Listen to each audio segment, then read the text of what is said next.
आप देख रहे हैं फ्यूचर एक्सप्रेस मार्केट्स में 17,900 के जोन्स में निफ्टी अभी कामकाज करता हुआ आपको दिखाई पड़ेगा। Mid cap small cap index में अभी भी 3% के आसपास का कट मिड कैप में और स्मॉल कैप इंडेक्स भी करीब 3% से ज़्यादा की बिकवाली के साथ कामकाज कर रहा है। हालांकि इंडेक्स फ्रंट पर फिर भी 50 पॉइंट का एक मूव लोअर लेवल से ज़रूर देखने को मिला है।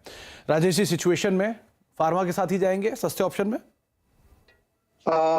देखिए सुमित जी, मुझे लगता है कि थोड़ा फार्मा में ही फोकस करेंगे, क्योंकि निफ्टी में रिबाउंड आता है तो फार्मा की वजह से ही आएगा। तो फार्मा में देखिए, मैंने जो सस्ता ऑप्शन है वो सन फार्मा है। एट प्रेजेंट अगर आप सन फार्मा देखें तो 1016 1020 इसी लेवल पे खड़ा है। तो इसी सीरीज का हम ऑप्शन लेंगे, क्योंकि वो सबसे ज्यादा सस्ता मिलेगा। तो देखिए, सन फार्मा का 1020 का कॉल ऑप्शन 10 रुपए पे मिल रहा है, इसे बाय करें।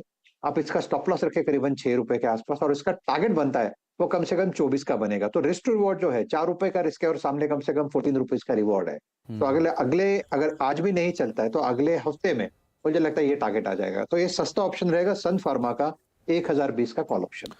1020 की कॉल सन फार्मा में आप ले सकते हैं। 10 रुपए के आसपास अभी कामकाज कर रही है। 24 रुपए के टारगेट्स के लिए आप इसको देख सकते हैं और करीब करीब 6 रुपए का एक स्टॉप लॉस यहाँ मेंटेन करेंगे। फार्मा में अगर बाइंग प्रिवेल करती है तो सन फार्मा शायद अपनी तेजी को और बढ़ा सकता है और 1020 इसी महीने की कॉल है, तो उस लिहाज से भी आपको इसके ऊपर ध्यान रखना होगा। बहुत बहुत शुक्रिया राजेश जी हमारे साथ मौजूद रहने के लिए और अपना समय में देने के लिए, बातचीत करने के लिए, और मेरी क्रिसमस आपको और आपके परिवार को भी। आपसे मुलाकात होगी अब सोमवार को।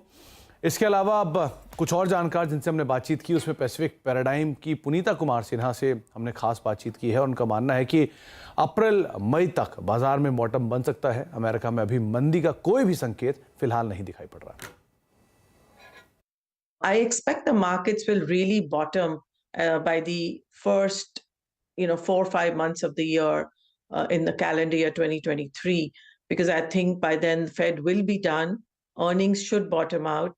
I don't really expect much of a very deep recession. I think the recession is likely to be shallow. I'm frankly not seeing any real signs of a recession in the US. तो अगले जो situation है उसके हिसाब से अगर देखा जाए तो यहाँ पर मंदी शायद पहले कुछ महीनों में ही खत्म होने की बातचीत या बॉटम जो है बाजार का बनता हुआ दिखाई पड़ सकता है। पुनीता कुमार सिन्हा को आप सुन भी रहे थे। ब्रेक का वक्त है, ब्रेक के उस पार आप आउटलुक 2023 से जुड़ा एक और खास शो देखें। छोटे से ब्रेक के उस पार। नमस्कार।